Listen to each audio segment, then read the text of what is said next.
हे ज्वारी पीठ 1 कप घ्यायचं आहे. नाचणी पीठ अर्धा कप. अर्धा कप तांदळाचं पीठ. हे अर्धा कप डाळीचं पीठ आणि पाव कप रवा घालायचा आहे. इथे बारीक रवा असेल तर वापरा, मोठा असेल तर मिक्सरमधून काढून वापरा. 7-8 लसूण पाकळ्या घेतल्या, 4 मिरच्या, 1 इंच आलं घेतलं आणि यामध्ये 1 चमचा जिरे घालायचं आणि हे सगळं मिक्सरमध्ये बारीक करून घ्यायचं आहे. आता हे पीठ सगळं मिक्स करायचं आहे. आलं, लसूण आणि मिरची हे बारीक केले.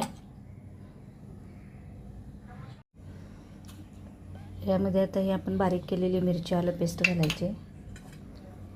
1 चमचा मिरची पावडर, अर्धा चमचा हळद आणि 1 चमचा ओवा घेतला आहे. तो हाताला जरा चोळून घ्यायचा म्हणजे चव चांगली येते. चवीनुसार मीठ घ्यायचं आहे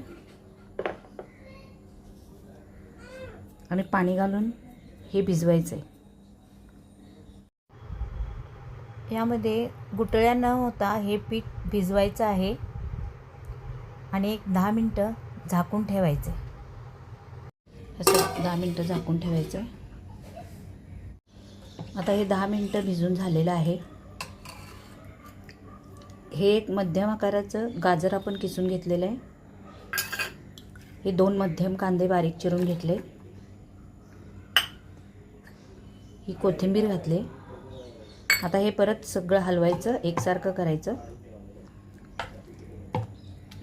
आता हे थोडं घट्ट झालेलं आहे, त्यात आणखीन थोडं पाणी घालूया. थोडंसं पातळ करायचं, जास्त नाही पातळ करायचं. हे बघा, हे असं पाहिजे आपल्याला. तर तवा तापून घेतला आहे, तो तेल टाकून आपण टिश्यू पेपरने पुसून घेतला आहे. आता याच्यावर असा हा चिला पसरायचा आहे.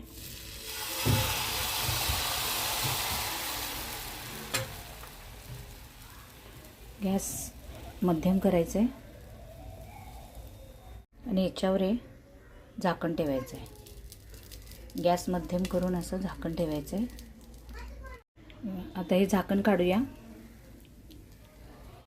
आणि याच्यावर तेल सोडायचं आहे कडेने.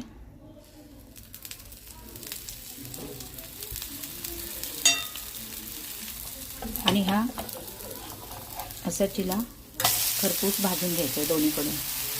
असे सर्व चिले आपण बनवून घेऊया. हे दोन्हीकडून असं भाजलेलं आहे.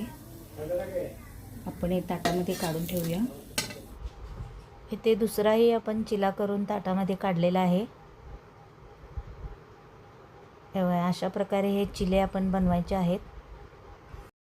तर अशा पद्धतीने हे चिले बनवून तुम्ही सॉस सोबत किंवा कुठल्याही चटणीसोबत खाऊ शकता. तर हा व्हिडिओ तुम्हाला कसा वाटला? मिक्स पिठांचे धिरडे हे पौष्टिकही आहे आणि सर्वांना आवडणारा पदार्थही आहे. तर तुम्हाला हा व्हिडिओ आवडला असेल तर माझ्या व्हिडिओला लाईक करा, शेअर करा आणि माझे चॅनल सबस्क्राईब करा. चला तर पुन्हा भेटूया गीताज रेसिपीमध्ये पुढच्या एका नवीन रेसिपीला. धन्यवाद.